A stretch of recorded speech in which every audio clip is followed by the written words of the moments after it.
Welcome to the Veteran Entrepreneur Network. I'm your host, Cameron Burrell, Army engineer veteran, entrepreneur, and fleet operations business owner. On this podcast, we talk trucking, logistics, fleet operations, entrepreneurship, business growth, leadership, and real-world lessons from the field. Let's get into today's episode. Hook. Picture a dark yard at 3 a.m. A line haul driver calls in with a busted drive axle 2 miles off the interstate. The fleet's dispatch is panicked. Every minute off the road is lost revenue. Our on-call crew rolls, gets the truck stabilized, rigs a temporary fix and a tow plan, and the fleet pays $1,200 for the call. 90 minutes from call to invoice. That one job covers a week of slow washes and builds a relationship that turns into repeat business. This is the kind of premium, predictable revenue I want you to build around emergency response. Promise, by the end of this episode, you'll have a 30-day pilot plan, a prioritized kit list, a simple staffing rotation you can implement this month, a pricing framework that protects margin, and a short sales script to get on dispatcher's speed dial. These are practical, low capex steps you can execute without blowing up your core operation. Section 1. Operational thesis and triage. First, define your scope. You cannot be everything to everyone. Pick 3 categories of emergencies you will handle and 1 you will always escalate. Example buckets: on-site minor mechanical stabilization and temporary fixes, roadside cleaning and contamination response, and mobile diagnostics and simple part swaps you can carry on a van. Escalate anything requiring full axle replacement, major structural repair, or heavy tow to a partner shop. Clear boundaries protect technicians and margins. Triage rules. Make them simple. When a call drops in, capture 4 items: location, vehicle ID and DOT number, a 1-sentence problem statement, and photos if possible. Use a single triage question set. Is it safety critical? Can it be temporarily stabilized? Do we need parts beyond what we carry? If safety critical, prioritize immediate arrival and a tow arrangement. If stabilizable, schedule a 60 to 90 minute ETA for a primary responder and a backup. These decision rules stop scope creep and keep ETA promises realistic. Clients respect predictability more than speed when speed is honest. Section 2. Tools, kit, and readiness. Your emergency offering is only as good as your van and inventory. Start with the lean kit that covers 80% of calls: basic hand tools, adjustable jacks and cribbing, portable air and compressor, battery jump packs, fluid transfer pumps, emergency sealants, portable lights, spare filters and belts, basic electrical supplies, and a compact parts cache that fits your typical calls. For wash-related incidents, add containment trays, absorbent pads, 5-gallon transfer drums, and a small transfer pump to manage fluids safely. Label everything and keep a 2-bin system. 1 bin for used needs replenishing, 1 bin stocked and ready. Vehicle setup matters. Dedicate shelf space, secure tie-down points, and keep an accessible power source.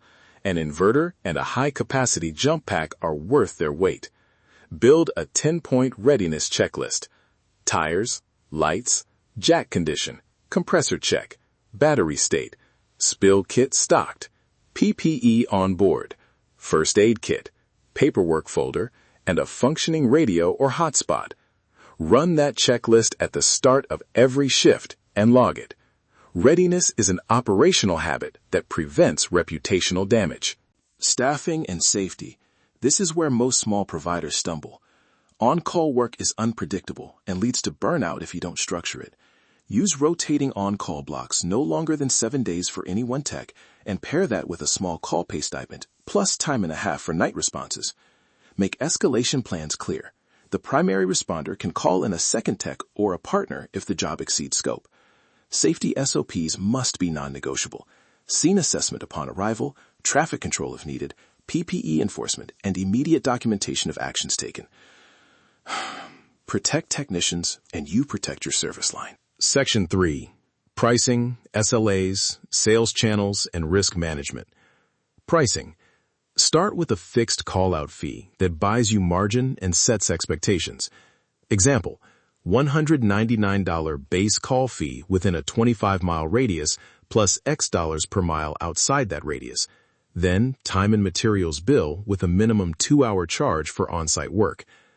Offer an emergency packaged rate for preferred accounts, a monthly retainer that reduces call-out fees and guarantees prioritized ETA. Use deposits for high-risk calls if needed. Clear SLA language should define response windows, scope inclusions and exclusions, and liability limits. Put it in writing. Text and email confirmation before dispatch when possible. Sales channels that convert. Get on dispatcher speed dial by being reliable and visible. 2 practical moves. First, partner with local maintenance shops and brokers who won't do late-night calls and make yourself their emergency option. Second, use short field videos, 30 to 90 seconds, showing your team stabilizing a truck or performing a quick roadside fix. Post those to LinkedIn and Facebook, tag the fleet or shop, and message dispatch with a one-line offer. If you need a reliable on-call partner after hours, we pilot 30 days at preferred rates. Keep the outreach low friction, repeatable, and personal. Risk management. Don't skip this. Talk to an insurance broker about supplemental on-site liability. Require signed acknowledgement from the fleet for on-scene work, and take photos of the vehicle's condition before and after every intervention. Maintain a simple incident form on your phone: location, time, driver name, DOT number, actions taken, parts used, and signatures when possible. Know when to escalate to a tow or a specialist. If a fix creates any chance of safety compromise, call the tow. Your reputation is built on safe outcomes, not on improvising dangerous fixes to keep a truck rolling. Recap and 30-day pilot plan. Here's a practical rollout. Week 1, define your 3-call scope and build the readiness checklist. Outfit 1 van with the lean kit and run daily readiness logs. Week 2, train 2 technicians on triage and safety SOPs.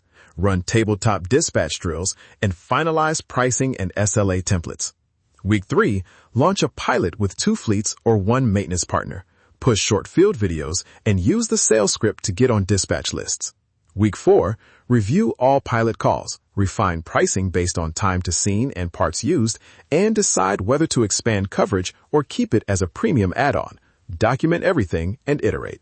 Quick sales script you can use over the phone or in the DM. Hey, Cameron with your company. We run a 24/7 emergency response pilot for fleets in your area.